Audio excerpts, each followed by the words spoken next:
ओम शांति। भगवान रीझते हैं सच्चे दिल पर। इस पे एक छोटी सी कहानी है, वो आपको सुनाती हूँ। एक भोलू था, लड़का भोलू था। वो रोज़ अपने भेड़ बकरियाँ चराने निकल पड़ता था। मखमली घास में उन्हें छोड़ देता, वह मस्ती से वन में विचरण करता। खुले आसमान में नीली छतरी वाले मनमौजी से बातों में मशगूल होकर कहता, मतलब ऊपर की तरफ देखकर अपने भगवान से बात करता है। ओ खुदा दोस्त।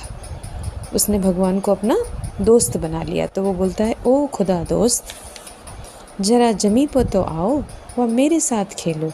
मैं तुम्हें हरी भरी वादियों में घुमाऊंगा, मुरली की मधुर तान से बहलाऊंगा। ऐसे वो बातें करता रहता था भगवान से।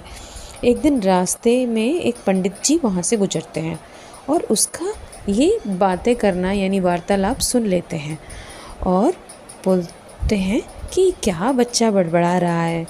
तो भोलेपन से भोलू बोलता है, मैं तो अपने खुदा दोस्त से बातें कर रहा हूँ।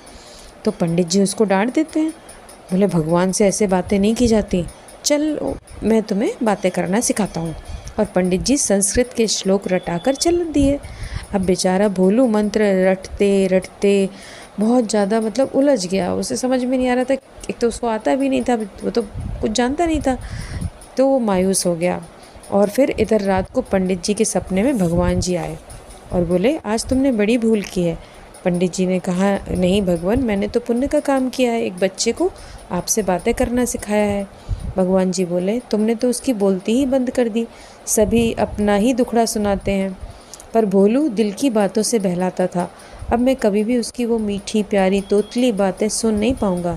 कहानी का सार यह है कि भगवान को विद्वतापूर्ण श्लोकों से नहीं बल्कि साफ सच्चे दिल की बातों से रिझाया जा सकता है। जीवन में प्राप्ति कराने वाले मुख्य 8 संबंध हैं: माता पिता, सद्गुरु, भ्राता, शिक्षक, मित्र, साजन, पुत्र। वर्तमान हीरे तुल्य जो हमको अभी समय मिला है, उसमें हमें परमपिता परमात्मा हमें सब संबंधों से अविनाशी प्राप्तियां करा रहे हैं। परमपिता परमात्मा हमें सुख का वर्षा देते हैं, शिक्षक रूप से उच्च पद प्राप्त कराते हैं, सद्गुरु बन मुक्ति जीवन मुक्ति का वरदान देते हैं। परमपिता परमात्मा माता बनकर वात्सल्य व निस्वार्थ प्यार लुटाते हैं, बंधु बन सहयोग, सखा बन साथ और पुत्र रूप में सहारा देते हैं, साजन बन श्रृंगार करते हैं। इन संबंधों की विस्तृत यथार्थ ज्ञानयुक्त समझ परम सुखों के द्वार को खोलती है। ओम शांति।